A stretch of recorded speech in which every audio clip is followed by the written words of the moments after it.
Fans of Leigh Bardugo's Grishaverse novels, including the Shadow and Bone trilogy and the Six of Crows duology, will not want to miss this award-winning and one New York Times best-selling author's latest addition to the fantasy genre.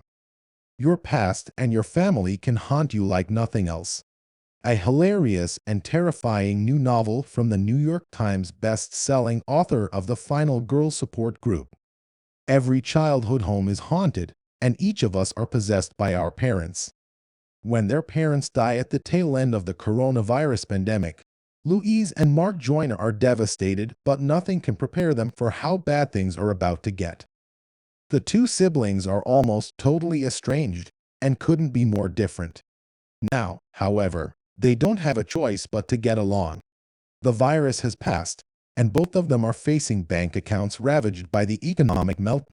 Their one asset, their childhood home. They need to get it on the market as soon as possible because they need the money.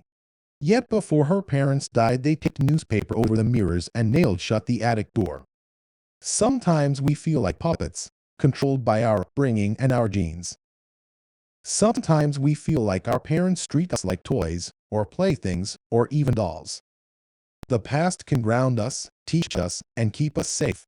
It can also trap us, and bind us, and suffocate the life out of us.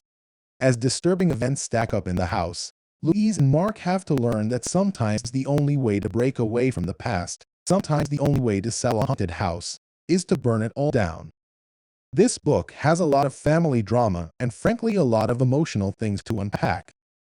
I had a hard time reading this one at the beginning. From literally the first page, there was a lot of emotional things to process, and it was a challenge like maybe it should have come with a trigger warning challenge.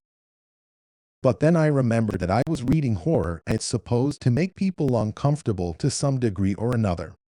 And I think you need to read this book with dark humor in mind. Most of Hendrix's books definitely have a dark, edgy humor to them that sometimes might be lost on the casual reader. Which is exactly what I mean when I say horror isn't for everyone. I personally love a dark humor.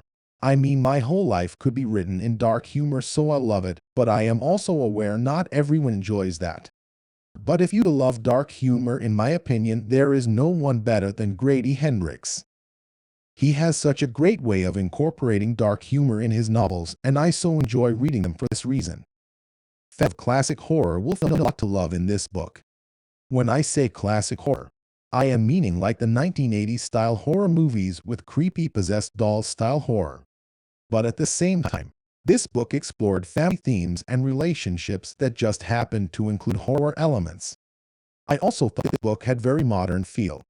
I know that as we move from the pandemic, the question becomes, how do we address the pandemic in upcoming things like books, movies, and TV, etc.? Do we even acknowledge it in books? Do we ignore it? Call attention to it?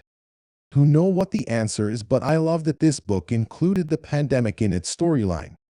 I thought that added a lot of realness to an otherwise fantastical story. Personally, I preferred the Final Girl Support Group over this novel. For me, it tread faster than this one. But this one did tick a lot of boxes for me. Approachable horror, a haunted house, a post-pandemic world, and of course complex family relationships. This book read more like a thriller, but for me it was a slow burn thriller, if that makes sense. I felt like I should have been burning the pages a little faster than I was, but I did enjoy me time with this book.